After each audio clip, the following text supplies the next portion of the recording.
Sejam bem-vindos ao meu cantinho, o cantinho da Cidália. Era uma vez, duas lendas de cada vez. Hoje vou contar-vos duas lendas, também de São Gonçalo, extraídas do meu livro As Pegadinhas de São Gonçalo. E São Gonçalo, como todos nós, também foi criança. Tenho duas lendas sobre a infância de São Gonçalo. E a propósito disso, Padre António Vieira comentou: foi santo e admirável santo São Gonçalo na primeira idade de menino, porque não foi menino, senão menino homem, o que quer dizer que ele, menino, era já muito responsável. A primeira lenda chama-se, então, o menino homem. Vamos ouvir. O nome Gonçalo deram à criança que nasceu de uma família nobre. E pouco tempo depois, ela bem enobreceu. No dia do batizado, e para deixar de chorar, foi dado a sua ama para o amamentar. Mas vendo a criança a imagem de Cristo crucificado, logo lhe estendeu os braços, recusando o peito amado. As pessoas que isto viram não queriam acreditar. Como poderia o menino já tanta fé demonstrar? Então, conta-se que um dia, com tanta energia chorou, que a ama, apressada, à igreja o levou. Jesus sorria da cruz e a Virgem do altar. São Gonçalo os abraçou com seu infantil olhar. E a partir desse dia, antes de o peito tomar, ia o petis à igreja seus amigos visitar. Sendo ainda menino e sem usar a razão, provou a todos os homens que, apesar de ser pequeno, tinha enorme o coração. A segunda lenda chama-se Vocês não sabem o filho que têm. Era dia de festa em Amarante e o dia começava mais cedo para toda a gente.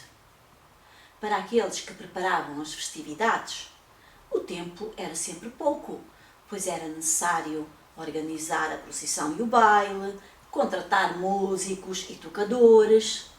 Também para aqueles que iam apenas assistir, era importante deixar tudo em ordem.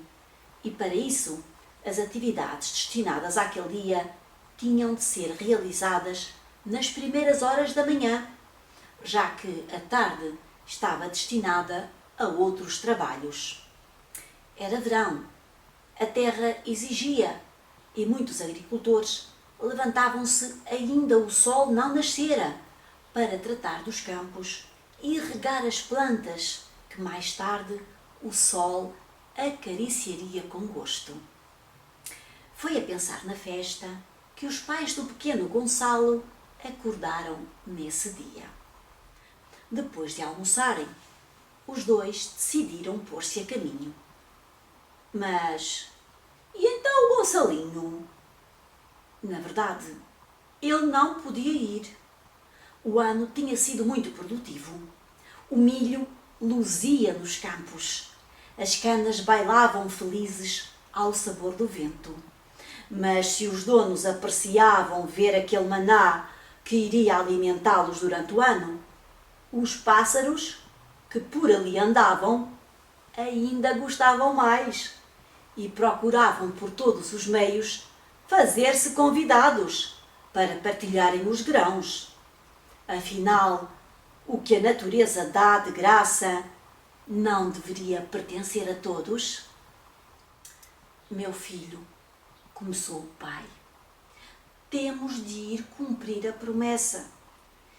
E bem sabemos que gostarias de ir conosco. No entanto, também sabes que o milho está maduro. É preciso cuidar dele. Se deixássemos, a passarada depressa fazia a colheita. Eles também precisam de comer, meu pai, opinou o pequeno. Precisam sim, mas é o nosso sustento. Trabalhamos tanto, meu filho, e eles podem procurar comida noutro lugar. Está bem, pronto, respondeu, acomodado, o pequeno. Já és um homenzinho, por isso o que te pedimos é que fiques e só precisas de os enxotar do campo. Não te importas, Gonçalinho? Perguntou a mãe com dúvida, pois o seu gosto era que o filho os acompanhasse, como é evidente. Não, mãe, eu fico bem. Podeis ir, que eu prometo que não faltará nem sequer um grão do campo. Embora um pouco apreensivos, mas confiantes de que o filho seria capaz de cumprir o prometido, os pais puseram-se então a caminho. Havia que rezar, que comprar, que negociar, que falar. Por isso, não perderam mais tempo. Quanto mais cedo fossem, mais cedo regressariam. Antes de eles dobrarem a esquina, já o pequeno Gonçalo se sentara na escada a olhar pensativamente para o vazio. O que poderia ele fazer? O que é que ele poderia fazer? Gostava tanto de ir também. Era tão divertido andar no meio das pessoas, ouvir as suas conversas, escutar os seus segredos. Era tão bom conhecer pessoas. De repente, teve uma ideia extraordinária. Só precisava de permanecer calado e de esperar que a calma da tarde trouxesse os malandros dos passarinhos. O pai colocara há dias 2 espantalhos, um em cada canto do campo, para afugentar os coitados. Mas eles eram mais espertos do que se pensava.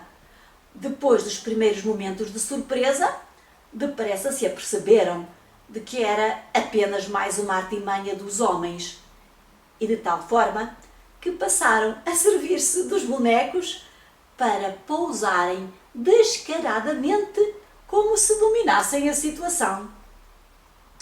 Quando menos esperava, eis que um enorme bando surgiu, não se sabe de onde, e pousou no campo.